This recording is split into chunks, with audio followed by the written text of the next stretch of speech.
cada reacción es mediada. Entonces la hipersensibilidad tipo 1 es llamada así porque esta se presenta de forma inmediata.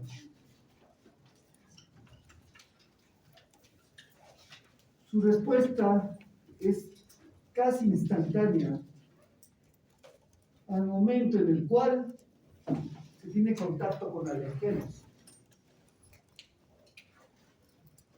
Y como son 4 tipos de hipersensibilidad, y algunas se miden por el tiempo, entonces la hipersensibilidad tipo 4, que es la última, va a ser la tardía. Tenemos una inmediata por un extremo, al otro extremo es una hipersensibilidad retardada, que se produce tardíamente, en varios días, hasta en semanas. Entonces ya tenemos los extremos de hipersensibilidades, tipo 1 y tipo 4. Ahora, los otros 2 tipos de hipersensibilidades no se catalogan por tiempo, simplemente por el cual son mediadas. Hipersensibilidad tipo 2 y tipo 3. Entonces, hablando de mediación, son los actores, las moléculas, los componentes que van a actuar en cada tipo de hipersensibilidad. Un componente principal que va a regular o mediar. En el de tipo 1, de reacción inmediata, es mediado por la inmunoglobulina E. Solamente esta, que es la principal. En cambio, en la de tipo 2, esta reacción es mediada por anticuerpos. Hablando ya en plural. Otros tipos de inmunoglobulinas que no sean la E. Aquí nos referimos a 2 principales anticuerpos. La inmunoglobulina G o también puede ser la inmunoglobulina M. Bien, una de las 2.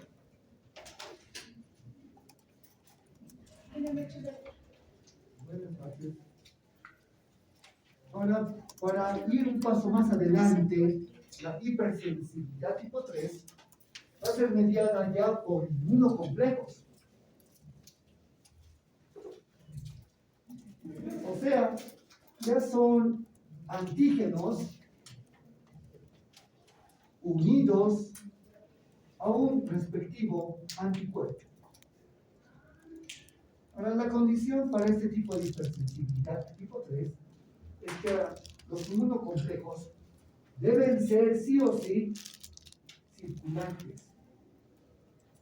Deben estar en el plasma de la sangre, circulando. En algún momento se van a detener, se van a quedar estancados. Y es en ese punto donde estos inmunocomplejos se depositan, es ahí donde va a causar una reacción hipersensible. Y por último, el de hipersensibilidad tipo 4, tardía. Este va a estar mediado por células. Ya nos olvidamos de los anticuerpos. Ahora, las células que van a mediar este tipo de respuesta son básicamente los linfocitos. Los linfocitos T son los que regulan la inmunidad celular.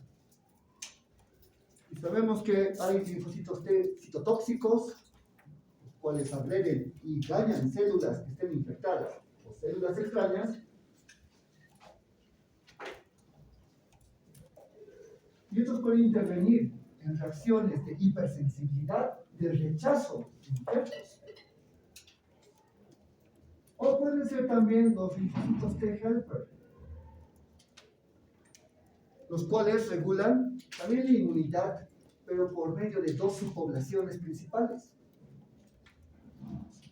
Y es acá donde van a intervenir los LK, los linfocitos T helper 1. Ellos que regulan la inmunidad de tipo celular son los que van a formar granulomas inmunitarios, que son de formación muy lenta, retardada. Y este tipo de granulomas es formado por células inmunitarias, principalmente linfocitos y macrófagos. Entonces van a haber dos tipos de respuestas celulares. Una de rechazo de injertos y otra de formación de granulomas. Para todos estos tipos de respuestas de hipersensibilidad, todos tienen algo en común. Al decir hiper, nos referimos a un aumento, un incremento, una elevación, pero de forma exagerada. En este caso, es una respuesta normal de inmunidad, es una respuesta, pues, a gran magnitud. Y lo malo de esta respuesta exagerada, esta respuesta inmune, es que va a causar daño tisular. Está a gran escala y por eso su alcance es mayor, pero mayor para dañar el tejido o para producir consecuencias graves en los tejidos, como la formación de granulomas y fibrosis, o el rechazo y el ataque de órganos, injertos, trasplantes. Bien, entonces ya tenemos aquí los tipos de hipersensibilidad. Con la de tipo 1, que es la que vamos a ver el día de hoy. Este tipo de respuesta es la que está presente en reacciones de alergia. Hablamos de alergias cuando hay presencia de alergenos. Vamos a ver qué son los alergenos. Algo típico de las alergias es su localización. La respuesta inmunitaria de hipersensibilidad 1 es siempre localizada, o sea, local, en el punto donde haya contacto con el alergeno, sea en piel o sea en mucosas. En ese lugar se va a desencadenar una respuesta inflamatoria, que es aguda, pero exagerada. Ahora hay otro tipo de mecanismo, aún mayor, que ya no es local, sino es a nivel sistémico, o sea, generalizado. Y este tipo de respuesta mayor es la anafilaxia. Es el mismo mecanismo, pero ya pues en todo el cuerpo, de forma generalizada. La anafilaxia es peligrosa por una razón. Produce hipotensión. Una hipotensión arterial sistémica. Y al bajar la presión arterial, es el primer paso que conduce a un choque o shock. Shock de tipo distributivo, donde va a disminuir la resistencia vascular periférica por la disminución de la presión arterial. Esto disminuye por una razón. ¿Cuál será la causa para que se produzca descenso de la presión arterial bruscamente? De forma súbita. No, la vasoconstricción va a aumentar la presión arterial. La vasodilatación siempre al revés. Es una vasodilatación generalizada en todas las arteriolas del cuerpo, todas al mismo tiempo, y la presión cae de golpe. Y si hay hipotensión arterial, esto conduce a la hipoperfusión de los tejidos. O sea, un bajo riego sanguíneo, cuya consecuencia será la hipoxia celular. Por eso es el shock. Y este shock de tipo distributivo, por disminución de la resistencia vascular periférica, por la vascularización, se conoce como shock anafiláctico. Causa anafilaxia. Y se da principalmente cuando son alergenos muy potentes. O simplemente el alergeno entra por la sangre. Puede ser la inyección, inoculación vía endovenosa de un fármaco al cual la persona es alérgica, como la penicilina. O puede ser la picadura de un insecto, picadura de avispas, abejas, cuyo veneno puede causar una reacción alérgica, anafiláctica en una persona. La cuestión es que vaya por vía sistémica, por la sangre. Bien, entonces, ahí vamos a ver entonces las características de la reacción alérgica. En el grupo WhatsApp está ahí el texto de inmunología de Rojas. Capítulo 33.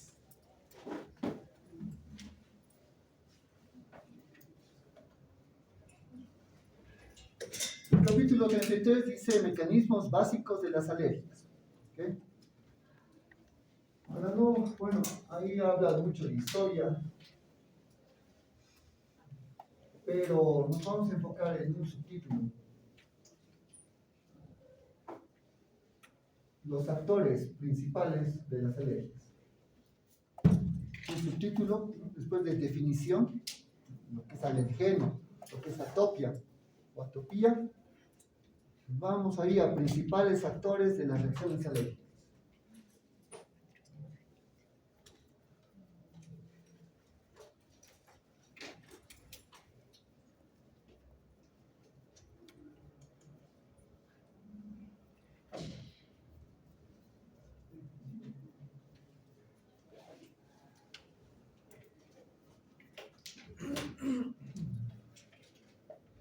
De aquí hasta el final.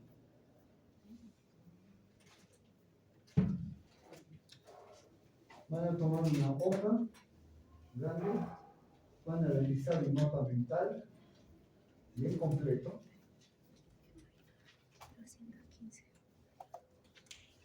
Y van a hacer ese gráfico de la página 420. Todo ese gráfico donde está, ¿no?, la célula presentadora de antígeno, el linfocito T helper 2, que es el que actúa en este tipo de alergias, mastocitos, que tienen receptores para inmunoglobulina E, y las células plasmáticas, que son las formadoras de inmunoglobulinas.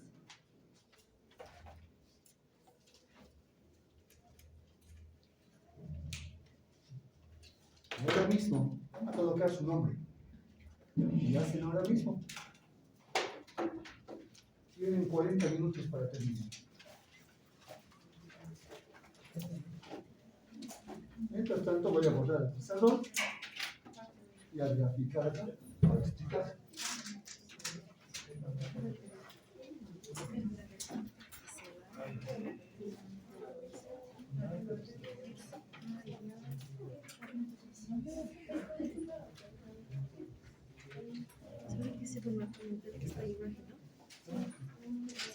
Voy a recoger las hojas y obviamente esta es evaluación individual.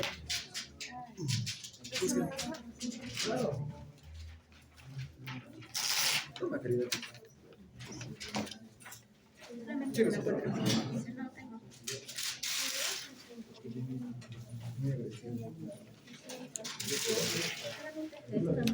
Sí, sí. Ah, no, sí, dame la hoja.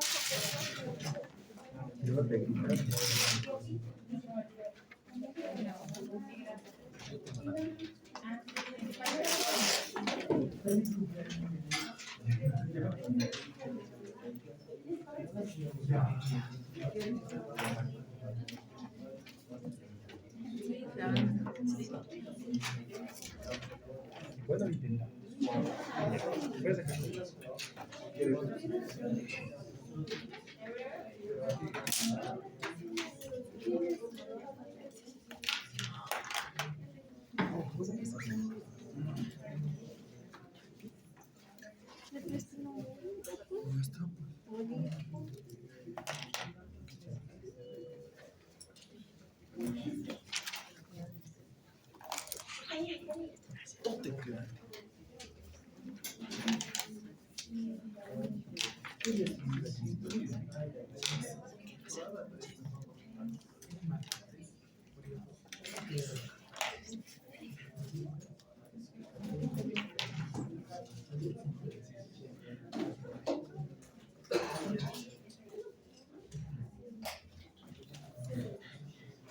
Oye, préstame el verde. Solo el verde.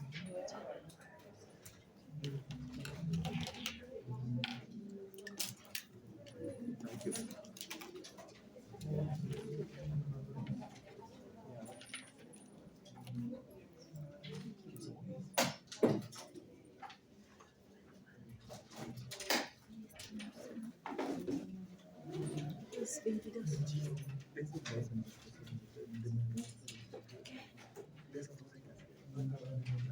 Una tabla del gráfico de este gráfico de las fases. Nada más.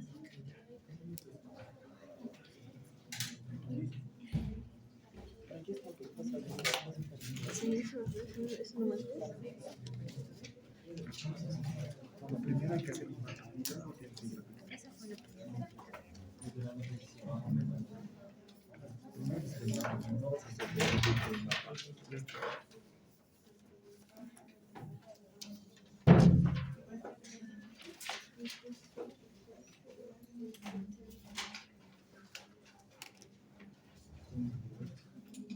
Entonces es lo que nos gráficos. Claro.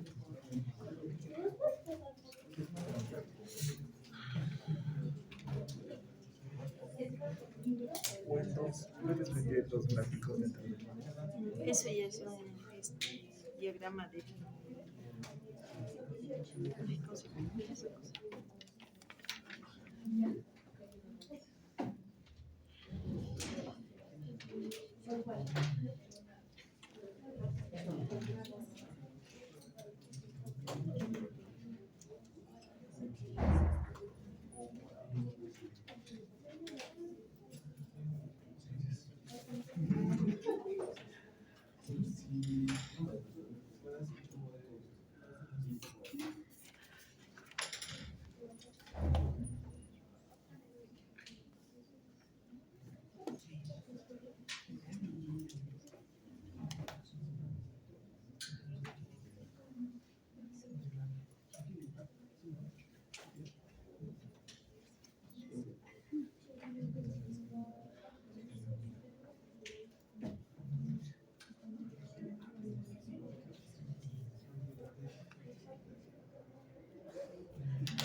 Ese es un título final.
Van a colocar, claro, sus nombres, por favor, en cada hoja.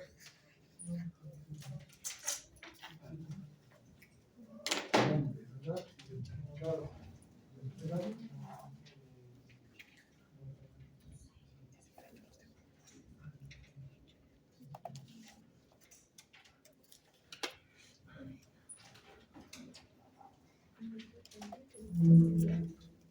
Claro.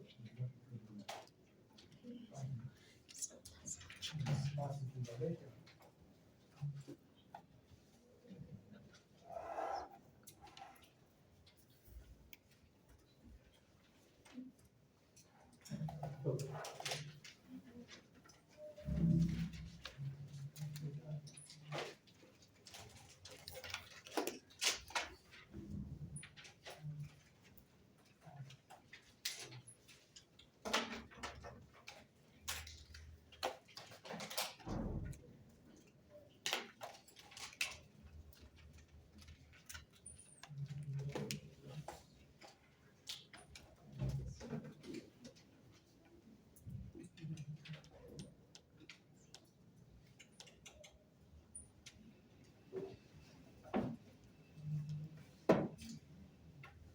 Buenas noches.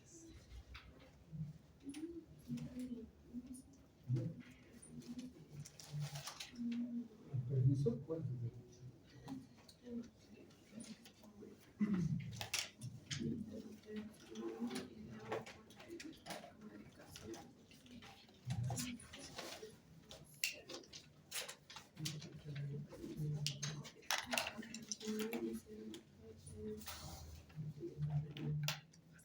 Pero eso no es la caja. No, me dijeron que dice a todos estos.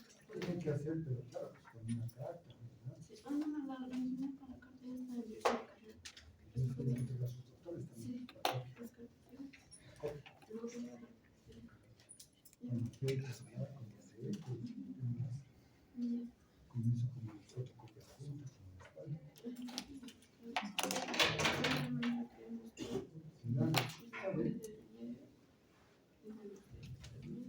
y ya, pero necesito la carta. Eso lo puede guardar nomás, lo que se quiera. La copia y la copia de la carta.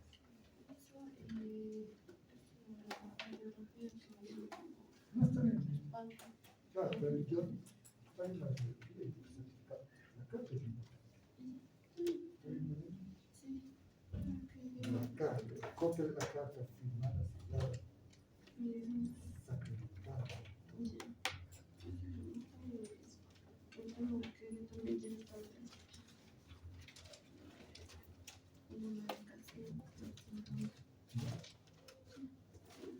El primer lunes, la copia, ¿no? Copia y la carta que hay en la fecha.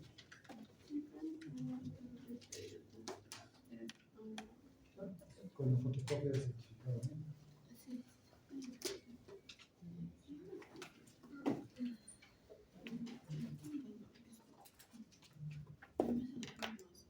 Sí, es normal. Es una visualización. Es normal, pues tiene que descansar. Para eso sí. Dale nomás, Lore. A ver.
10 minutos más.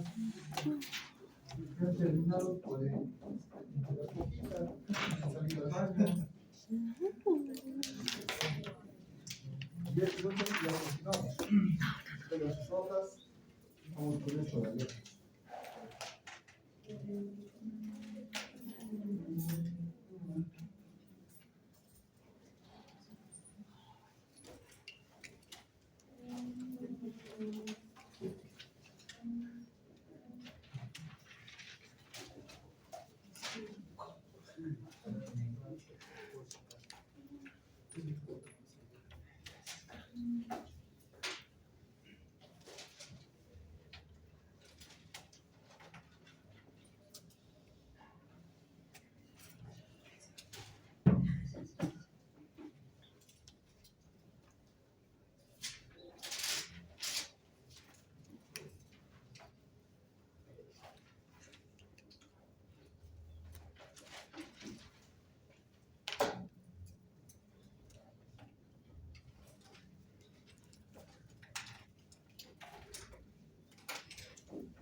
Está bien.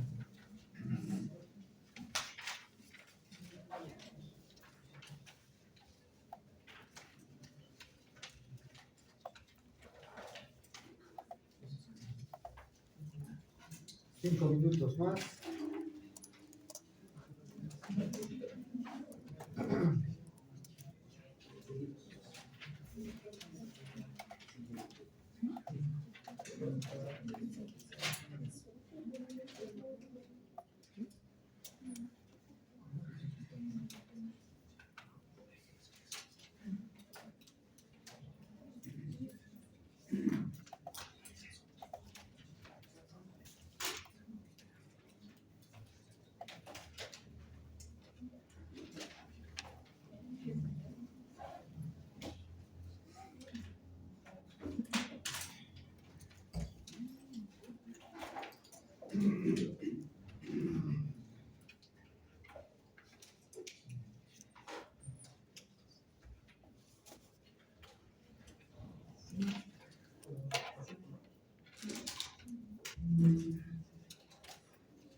Sí, también. Hay que poner color.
Explicaré primero entonces y después le ponen sus detallitos.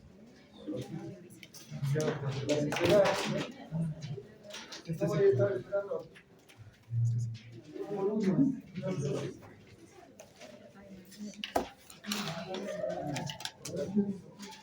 Estos son dos.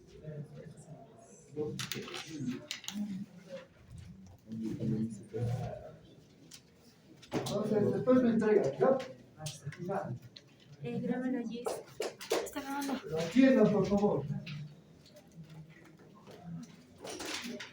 Han leído derechos de un mapa mental enfocado en las células que actúan frente a una alergia.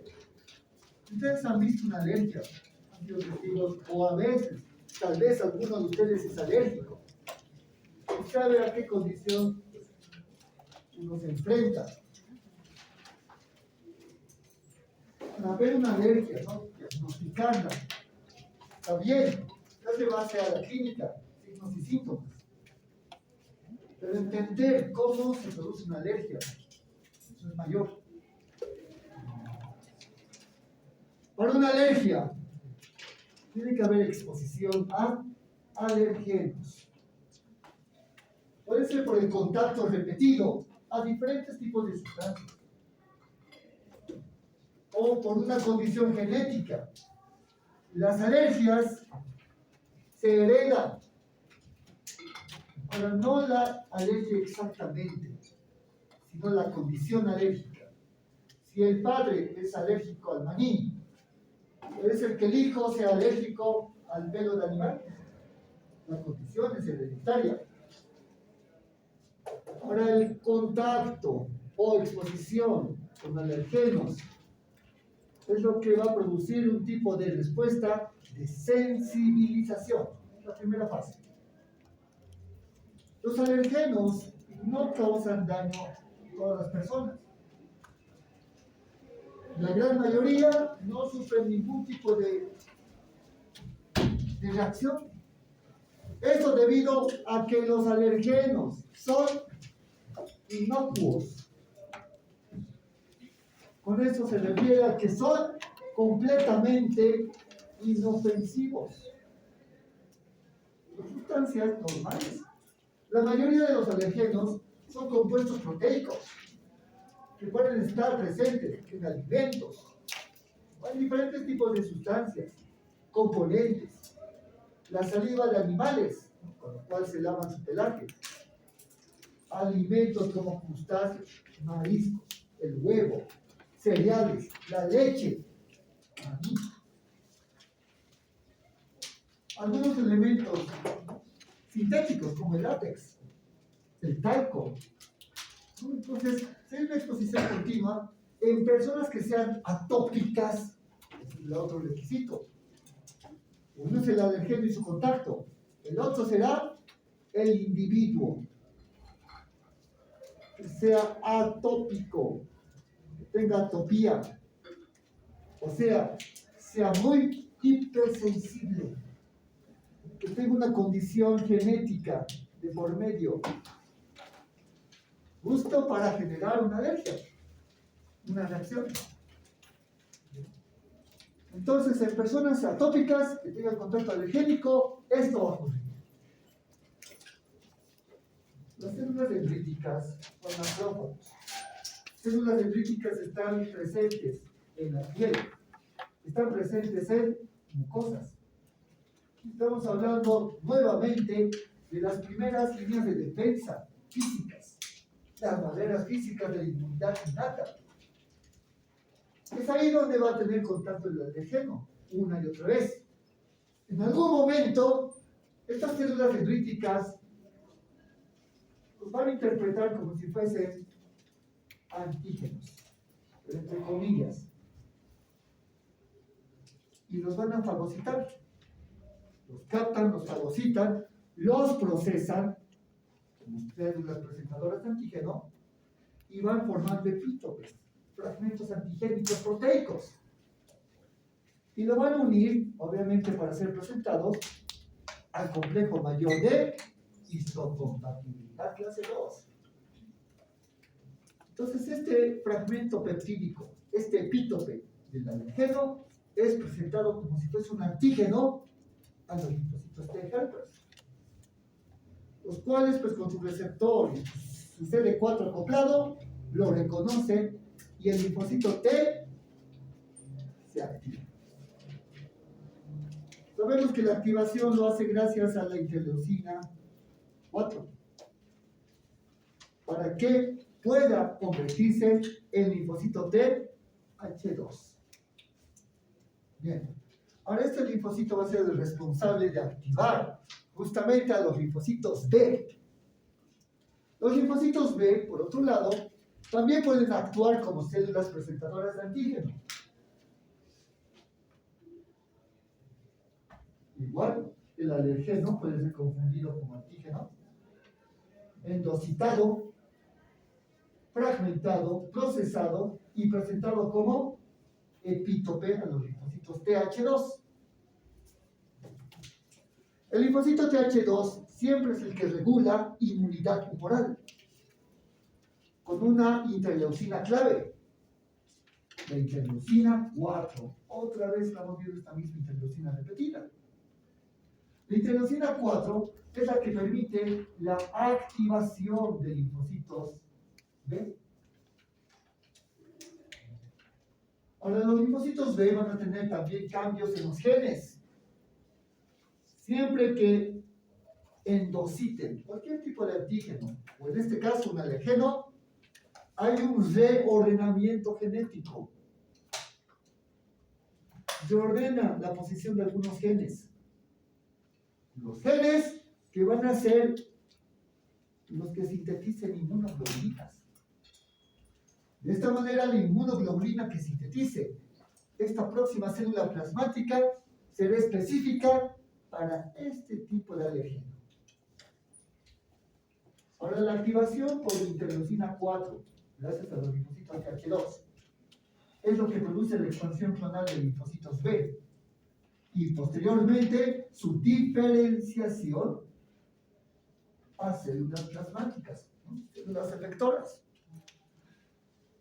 Ahora, acá las células plasmáticas van a tener la formación o síntesis de IgE. Y eso es característico de este tipo de hipersensibilidad mediada por IgE. Lo que deberían producir las células plasmáticas es inmunoglobulina M o inmunoglobulina G contra un antígeno real. Pero como no es antigénico, en realidad, está produciendo IgE. Ahora, esta inmunoglobulina G, bueno, sabemos que es por su característica es monomérica, con cadenas pesadas. Las cadenas pesadas son estas cadenas épsilon, ¿no? Cada Cada tipo de inmunoglobulina se clasifica según la estructura de estas cadenas pesadas. Épsilon, gamma, delta, mu, alfa. Ahora, estas cadenas épsilon es lo que se denomina fracción cristalizada, FC. La fracción cristalizada o FC es lo que se va a acoplar a diferentes tipos de receptores. Para la fracción C, épsilon. En el libro menciona 3 tipos, ¿verdad? De receptores. 1, 2 y 3. Siendo los más con mayor afinidad a las inmunoglobulinas E, los receptores tipo 1.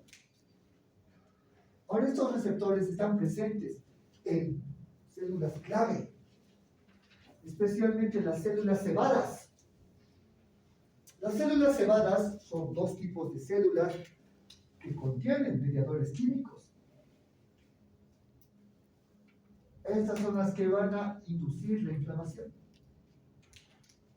Los mastocitos, que están en piel y mucosas, y los basófilos, que están presentes en la sangre. Esos 2 tienen receptores de ese tipo, ¿no? FC1. Es por eso que las inmunoglobulinas E, sintetizadas por las células plasmáticas, incrementan sus niveles, su concentración, y directamente van buscando esto, sus receptores de membrana, especialmente de mastocitos, que sean los que estén en el sitio de contacto con el alergeno. En ese punto, ¿verdad? Como es localizado, ese es el punto donde se van a sensibilizar. Y esto ocurre en el primer contacto con el alergeno.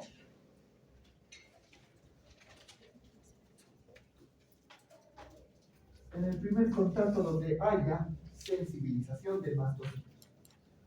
Las inmunoglobulinas E, como dice en el texto, duran poco cuando están circulando en sangre, como 30 minutos. Pero cuando están ya unidos a sus receptores de membrana, pueden durar 3 meses o más. Ahora, una vez que los mastocitos están ya con estos anticuerpos en superficie, es ahí donde puede ocurrir la siguiente fase. La fase aguda de la alergia. La fase aguda va a ocurrir con el segundo contacto, con el mismo alergeno, en el mismo sitio, en el cual el alergeno que llega, esta sustancia o partícula, ya no se va a unir con células presentadoras de antígeno o linfocitos B, directamente se une a las inmunoglobulinas E de superficie de mastocitos sensibilizados. Aquí hay una reacción cruzada.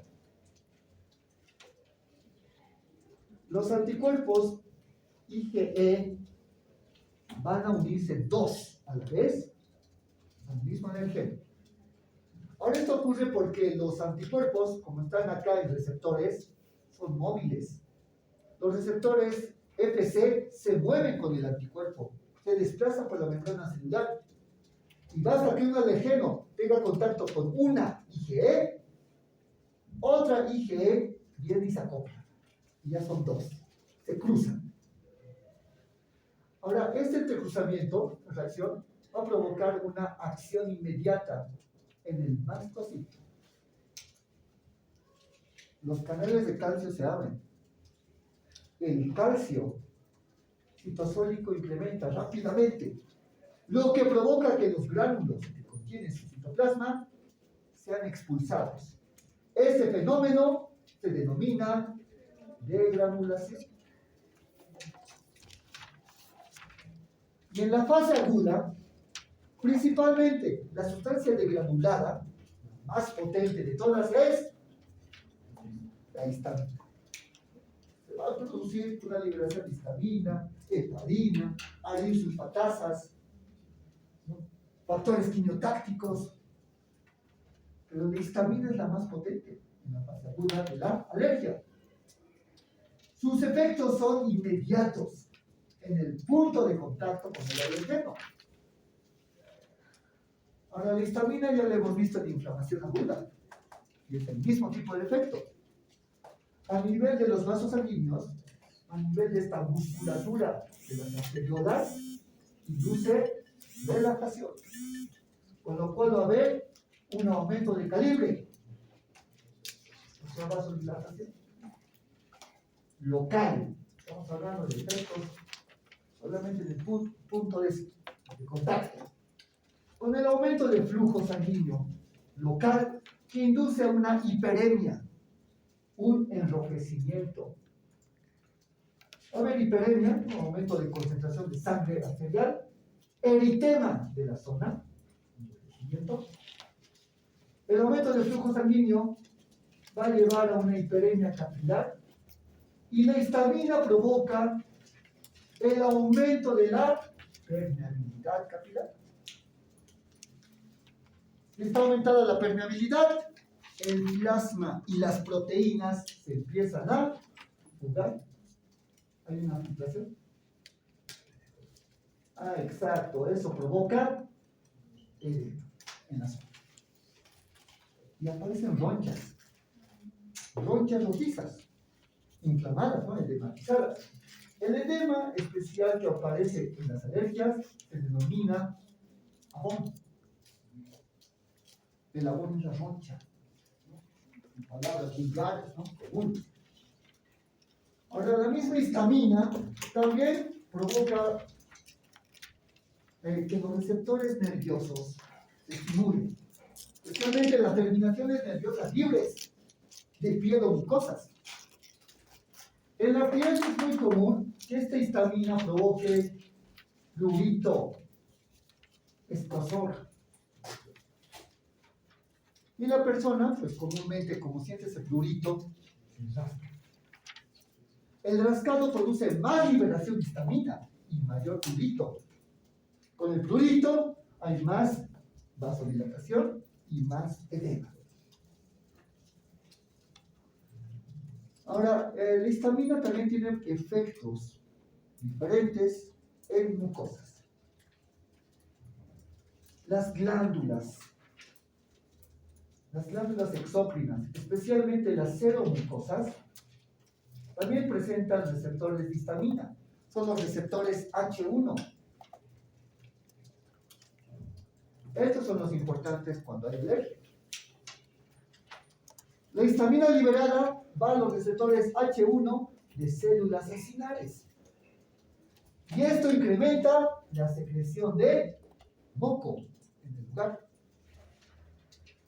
Ahora, la secreción de estas glándulas seromucosas principalmente es una secreción serosa. Es una secreción líquida. No es un moco fluido, o mejor dicho, no es un moco denso o viscoso. Es un moco más líquido, acuoso. Cuando hay conjuntivitis alérgica, la inflamación de la conjuntiva, eso también va a provocar epífora, o sea, lagrimeo, ¿no? Por secreción de las glándulas lagrimales. Si es rinitis alérgica, inflamación de la mucosa nasal, esto también va a provocar secreción de mucho moco líquido, estornudos, ¿no? Y un fluido nasal, ¿no? Una rinorrea serosa. Ahora, las condiciones de la histamina también pueden afectar a la musculatura de los bronquios. En caso de que el alergeno venga por vía aérea e ingrese por inhalación hasta la vía aérea, hasta los bronquios. A nivel de los bronquios va a haber hipersecreción de moco, lo cual obstruye pues el espacio aéreo. Y en la musculatura lisa, los receptores H1 de la histamina provocan un broncoespasmo, una contracción del músculo liso o llamada también broncoconstricción. Con lo cual se agrava el asma, ¿no? Esto provoca el asma bronquial de tipo alérgico. Vean cómo Una sola célula sensibilizada es la responsable de tantos efectos a liberar instantáneos, efectos inmediatos. Es acá donde se debe recomendar el uso de tratamientos que bloqueen ese tipo de respuesta inflamatoria aguda. Esta fase. Y los tipos de fármacos son los antihistamínicos. Los antihistamínicos se recomiendan en fase aguda para bloquear este histamina. Además van a evitar la degranulación de más histamina. Van a bloquear a los receptores H1 para que la histamina liberada no provoque estos efectos. Así pues, los antihistamínicos son antialérgicos. Ahora, si no se da tratamiento antihistamínico, la fase aguda evoluciona a una fase cardíaca. Es el siguiente paso, en el cual se sigue liberando histamina, pero además, eicosanoides. Esto es importante. Ahora, los eicosanoides son nada más que los derivados del ácido araquidónico, o también llamados metabolitos del ácido araquidónico.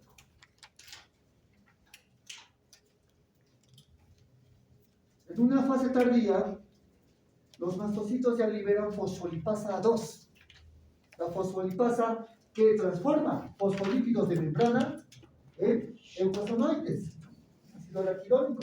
Se llama eico porque tiene 20 carbonos. Eico significa 20.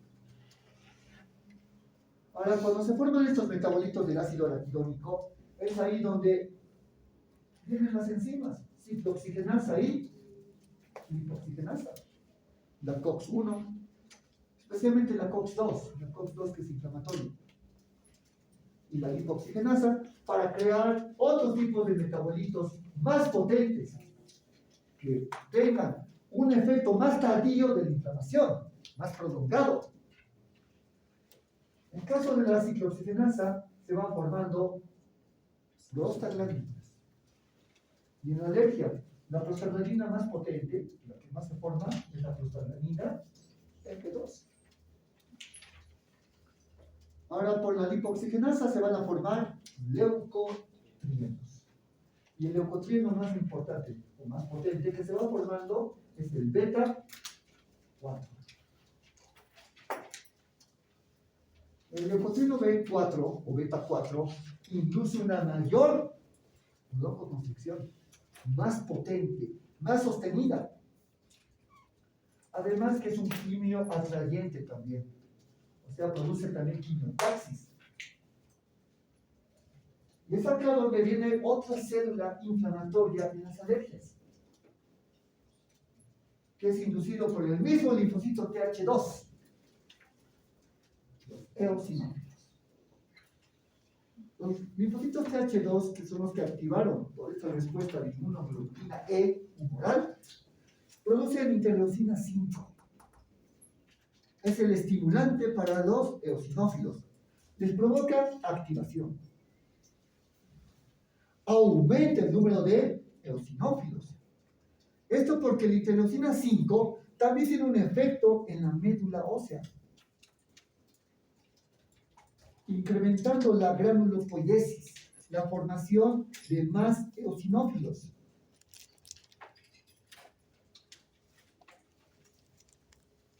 Y por eso las personas que son atópicas, alérgicas, tienen eosinofilia, un mayor incremento, un mayor número de eosinófilos en la sangre, y sobre todo en los tejidos donde haya contacto con alérgenos. Es por eso que el leucotrieno B4 induce quimiotaxis de eosinófilos, que llegan masivamente a esa zona. Bien, ahora los efectos inflamatorios de las prostaglandinas también inducen vasodilatación y más aumento de permeabilidad. Entonces, Elmo, Mickey Mouse. Bien. Ahora, esta fase tardía necesita otro tratamiento. El tratamiento en fase tardía serán corticoides. Los corticoides son antiinflamatorios esteroideos. Los corticoides van a bloquear esto, al ácido araquidónico. Y por ende, se bloquean sus metabolitos derivados, induciendo que pues, se termine la inflamación de forma inmediata y muy potente. Corticoides, como la dexametasona, la hidrocortisona, la betametasona, hidrocortisona, dexametasona.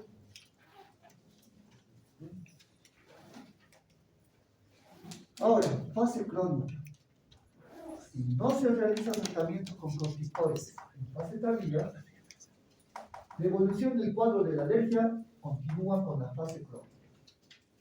En la fase crónica, pues, es acá donde los eosinófilos que han llegado. Eosinófilos que llegan por una eutaxina. La eutaxina es la quimiosina de eosinófilos. Dice quimiotaxis esa zona. Ahora, ellos se encargan de mantener la inflamación por más tiempo, liberando otras sustancias, ya no de mastocito, sino ya sustancias, pues, dañinas, enzimáticas. Aquí tenemos a la proteína básica mayor. Es una sustancia enzimática que comúnmente, de forma normal, ataca parásitos. Ataca la cutícula del parásito, destruyéndola. Pero en estos casos de fase crónica alérgica, va causando daño, destrucción de los componentes de la matriz extracelular del tejido. Especialmente los componentes, los proteoglicanos, las glucoproteínas, de la sustancia básica. Se van produciendo más citoquinas inflamatorias, especialmente interleucinas. Más interleucina 4, que mantiene a los linfocitos B activos para la producción de más inmunoglobulina E. Interleucina 5, que mantiene más eosinófilos activos. Y también tiene la interleucina 8, que es quimiotáctica. La interleucina 13, que es la que mantiene sobre todo la actividad de linfocitos T. Y está que es importante, el factor de crecimiento transformante beta. Esta citosina, este factor, induce activación de fibroblastos. Induce una mayor proliferación por mitosis. Y cuando los fibroblastos han proliferado y se encuentran activos por este factor de crecimiento transformador beta, forman colágeno. Colágeno en la zona para inducir una reparación por fibrosis, por depósito de colágeno. Es por eso que cuando hay daño de matriz, esta matriz se va fibrosando con el tiempo, se endurece, forma crónica. Ahora, el daño también se agrava de esta matriz cuando se liberan metaloproteinasas o los eosinófilos. Las metaloproteinasas van a causar daño especialmente del colágeno, porque estas metaloproteinasas destruyen proteínas de colágeno, son colagenasas, son elastasas, y como se está dañando la matriz, le va a reemplazar por otro colágeno, más duro, más resistente. Y pues el eosinófilo sigue formando eukosanoides, o sea, más metabolitos del ácido araquidónico que prolongan la inflamación alérgica a una inflamación crónica. Por eso cuando hay dermatitis alérgicas, y estas se vuelven crónicas, va a haber infiltrado de linfocitos, inflamación crónica. Ese infiltrado linfocitario en la epidermis y en la dermis provoca eczema de la alergia. No lo dice el libro, pero en esta situación es cuando se produce ese tejido linfoide asociado a piel. ¿Saben? Nódulos linfoides subcutáneos que aparecen como manchas blancas endurecidas por la fibrosis. Eczema cutáneo. Bien, es importante. Los eosinófilos también tienen una actividad para inhibir o endocitar alergenos. Los eosinófilos no pueden fagocitar realmente, pero sí pueden endocitar. El aumento del número de eosinófilos en la zona de alergia es para que los alergenos que estén por acá sean captados por inmunoglobulina E, que tiene los eosinófilos en la superficie. Y así los van introduciendo a su interior. Los meten para eliminar alergenos de la zona. ¿Bien? Eliminan alergenos y si no pueden eliminarlos por endocitosis, es ahí cuando descargan sus citoquinas inflamatorias y demás enzimas. Bien, entonces ahí vemos las 4 fases de la alergia. Fase de sensibilización, donde no hay ningún tipo de reacción. Solamente los mastocitos tienen acoplamiento de IgE en las proteínas. Fase aguda, donde hay liberación de histamina. Fase tardía, donde hay formación de eicosanoides, metabolitos de ácido araquidónico. Y fase crónica, donde hay daño tisular y fibrosis. Bien, ahora sí sus hojitas. Sí, en fase crónica ya no. El tratamiento ya es tarde. En una fase crónica el tratamiento ya no sirve. Si quieran los histamínicos o corticoides, ya no sirve.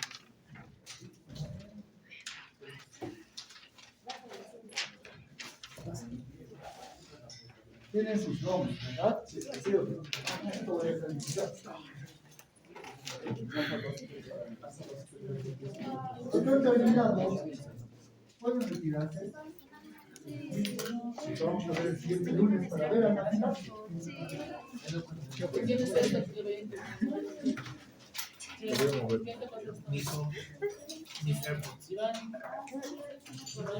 ¿Qué?